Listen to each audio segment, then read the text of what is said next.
Mr. Raju Rastogi? Yes, sir. Can you tell us how an induction motor starts?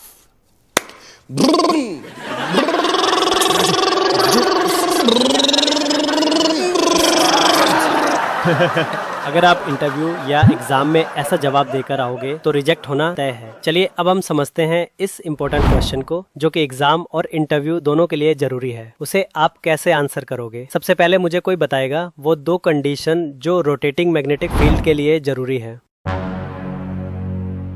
Sir, जैसा कि हमने last lecture में समझा था, मोटर की जो तीनों वाइंडिंग्स हैं उन्हें हमें 120 डिग्री स्पेस डिस्प्लेसमेंट देना है। और दूसरा, अब इस डिस्प्लेस्ड वाइंडिंग को हम 3 अलग अलग फेस करंट से एक्साइट करेंगे, जो कि टाइम के रिस्पेक्ट में भी 120 डिग्री डिस्प्लेस्ड होंगी।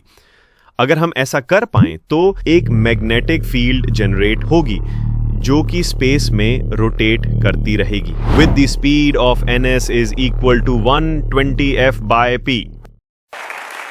शाबाश आरव। चलिए अब हम आगे बढ़ते हैं।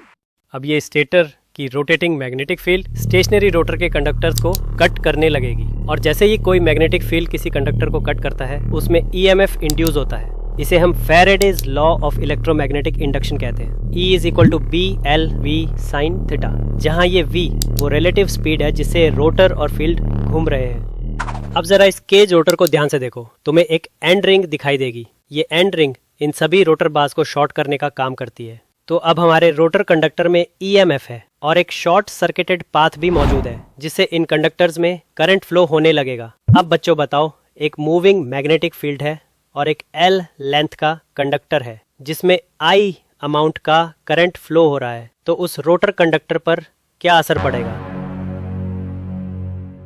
सर, मेरा मानना है अब यहाँ उस कंडक्टर पे फोर्स लगेगा, जिसे हम लोरेंस फोर्स इक्वेशन से भी जानते हैं, जो कि होता है F is equal to BI/L sin theta.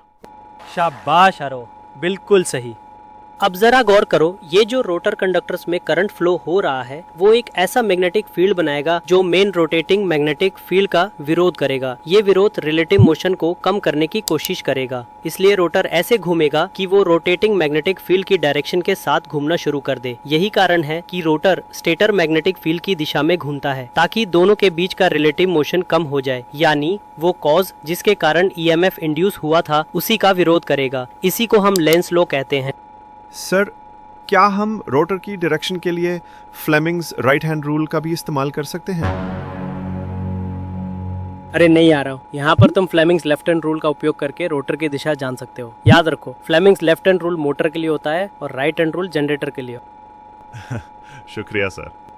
Sir, मैंने सुना था कि ये इंडक्शन मोटर का रोटर कभी भी स्टेटर मैग्नेटिक फील्ड की स्पीड पर, यानी कि सिंक्रोनस स्पीड पर नहीं पहुंच पाता। क्या ये बात सही है? इसका जवाब तो हम व्यूअर्स पर छोड़ते हैं। हमें कमेंट बॉक्स में बताओ, क्या इंडक्शन मोटर का रोटर सिंक्रोनस स्पीड तक पहुंच पाएगा या नहीं। और अगर आपका जवाब ना में है तो फिर बताइए कि इस स्पीड टॉर्क कर्व में T = 0 पॉइंट पे स्पीड NS क्यों शो कर रही है। हमें आपके जवाब का इंतजार रहेगा।